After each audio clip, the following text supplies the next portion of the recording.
In this video, I will show you how to change graph in Microsoft Excel.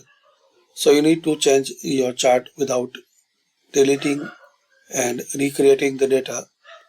Just double click on that graph, and in this graph property, click on change chart type. Here you can select another one like bar.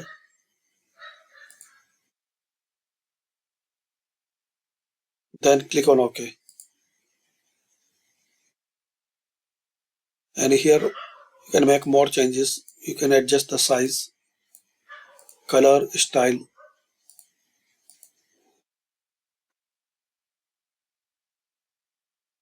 You can add or remove labels, chart title, lines.